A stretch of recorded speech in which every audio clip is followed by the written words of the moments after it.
The North of 40 Club is now open. We're redefining and simplifying health after 40. If you've found yourself frustrated, confused, and overwhelmed by the nonstop Google searches and coming up empty-handed, if you're confused and frustrated by the contradicting information, join us in the club where we have a community to discuss things with your symptoms with. We've got a growing library of Pilates and yoga videos that you can have access to 24/7, monthly masterclasses to teach you about what WTF is going on with your body, plus a monthly Q&A where you can come in with questions and get straight answers to your questions minus the Google searches. Book clubs where we recommend books monthly and discuss it based on what your needs are, what stands out to you, community of like-minded women to support you through all of this, and nonstop resources and discounts to wellness tools, applications, and everything you need going forward as we age north of 40. Plus, it has to be fun, so we've got games and prizes and giveaways for everyone's participation and excitement within the club. This is only $33 a month right now, so I would hop in. You get a 7-day free trial to pop in, check it out, see if you like it, see if it works for you. On top of that, you will be learning as I learn, because as I go through my naturopathic doctor program, I will be sharing what I learn as it relates to longevity for women north of 40, to our brain health, and to our hormones, which are all huge and important factors. So join us in the North of 40 Club. Find the link below or find it on the website, nataliesayeswtf.com.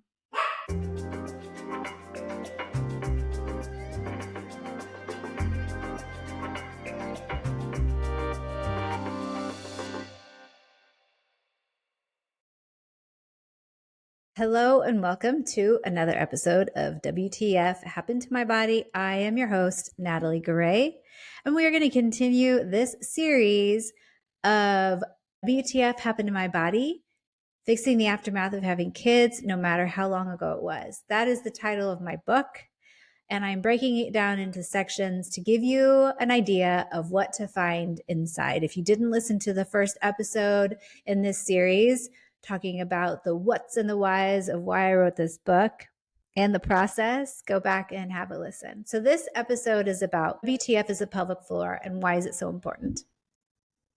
When I first started teaching Pilates or focusing on post-baby rehabilitation, nobody was talking about the pelvic floor. After some time, 5 years of owning my studio, and then when I sold it and started teaching online, I started to hear a lot more conversations about pelvic floor strengthening, which is fantastic. I loved it. We need it. Too many women are pissing their pants and doing nothing about it because they don't know about it. They don't know what to do.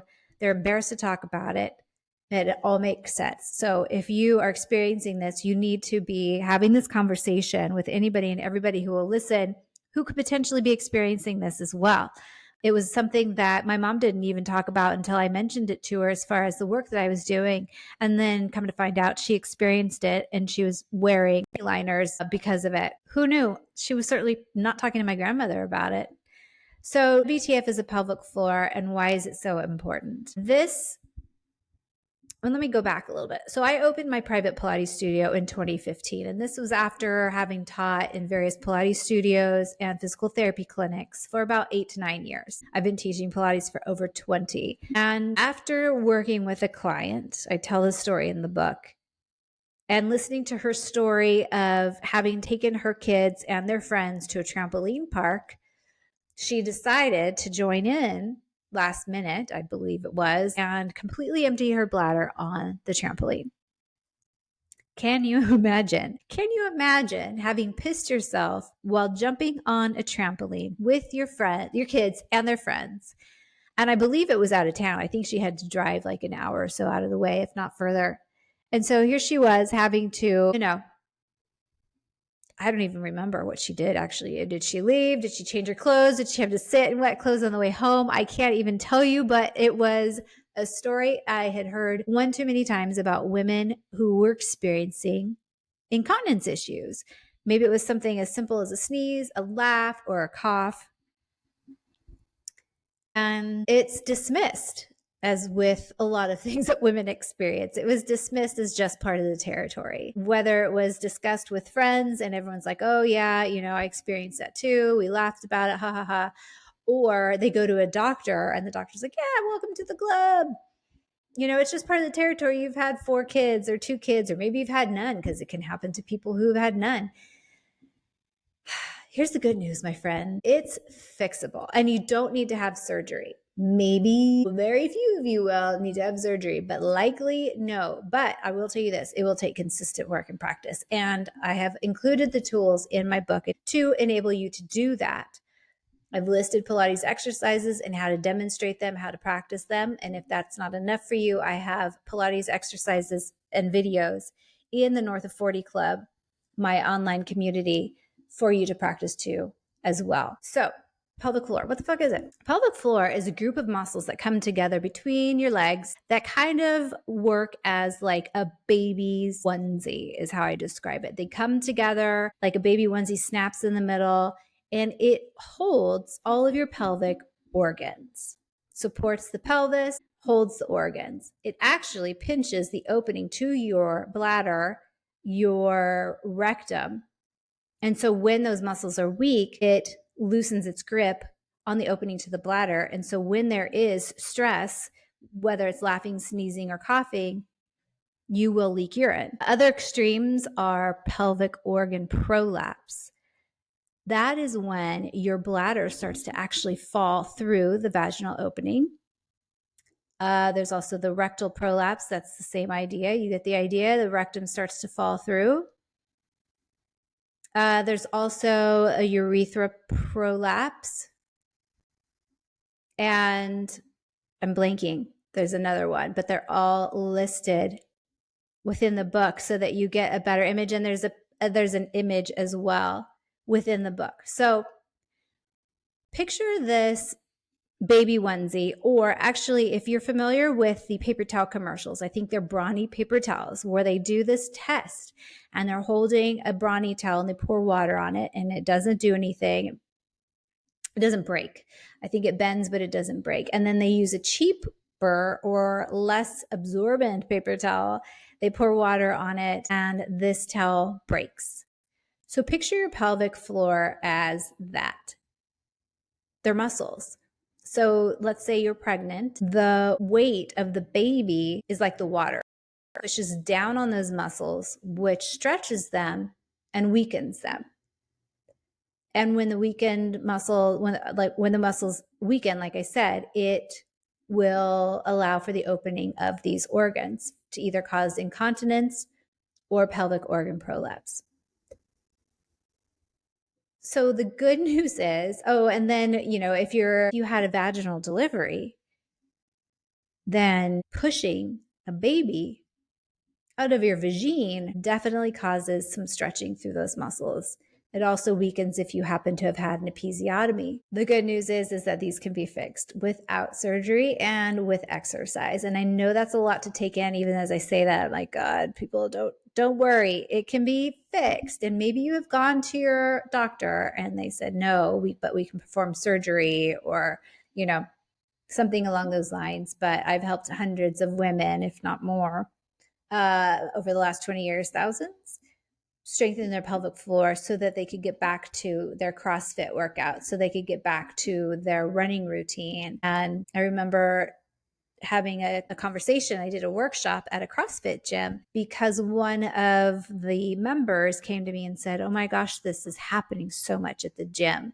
And women are showing up in double underwear, panty liners, and double leggings, black leggings, because when we do box jumps or jump rope or whatever they did there, everybody was experiencing incontinence at any age, at any stage, kids or no kids.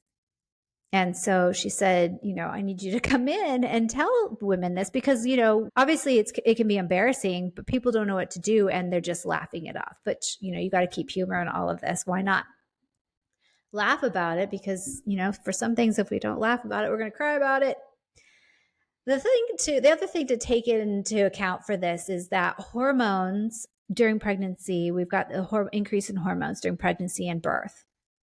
and that will weaken the muscles. So, maybe you experience your incontinence after having kids more so, or maybe it's like right before your period or after your period. It's because the fluctuations in your hormones can weaken the muscles. What you've probably heard is that you need to practice your Kegels. Kegels are great. Kegels are easy. They're mobile. You can do them anywhere. Kegels are not the end all be all, though. You can certainly do them. You can practice them. They are helpful, but what you will also want to focus on are your abdominals. And in the last episode, I talked about the abdominals a lot because they are your foundation for a lot, for supporting a lot. They do so much. They are necessary. They're so needed. Love up on your abdominals. But you're going to need to strengthen your abdominals and not just your superficial layer, the top layer. You're going to need to get into your external obliques, your internal obliques, your transverse abdominis, and your rectus abdominis. But you're also going to need to stabilize your pelvis because sometimes a misaligned pelvis will also contribute to your incontinence. And so you're going to need to use your outer glutes, your glute minimus and your glute medius, as well as your glute max. So as I say in the book, you need to put your ass into it. Hamstrings play a role in helping stabilize the pelvis and the pelvic floor. So you're going to be using your hamstrings and your quads along with your abdominal muscles, as I mentioned, and your glute muscles. Your inner thigh muscles are going to be important as well. So maybe one example of an exercise I give would be doing a bridge. So you want to squeeze a ball, a small 9-inch diameter ball between your knees, soft ball, kid's ball. Squeeze that. That will help you engage your pelvic floor. It will help you engage your abdominals, your glutes, and your inner thighs. One thing I want to point out, and what I've mentioned as well in the book, is something that I don't necessarily know that I do it. Well, I have done it, I should say, and I have to be mindful of it. And a friend of mine who read my book in the pre stages was like, the one thing that stands out is your note about avoiding the power pee. So a lot of us will, go to the toilet, sit down, and push in order to get off the toilet more quickly. That's the power pee. And you don't want to push down when you're peeing because this could potentially weaken those muscles. So sit, enjoy it, let it flow, and relax. So Kegels are not the end all be all. Pelvic floor muscles can be re-strengthened. You can eliminate incontinence, and you do not necessarily need surgery for it unless you are one in few who has a very extreme situation happening. I hope that was helpful for you. Pelvic floor is always an interesting conversation. Talking about urinary incontinence is always a tough and interesting topic. So much, yeah. And so is pelvic organ prolapse. So I had a client in my studio come in who was experiencing a recticel, which is also a prolapse. And so we were able to, with consistent movement, strengthening, very focused work, support her recticel. As well as I had someone who had one child who also had a bladder prolapse and a rectal prolapse.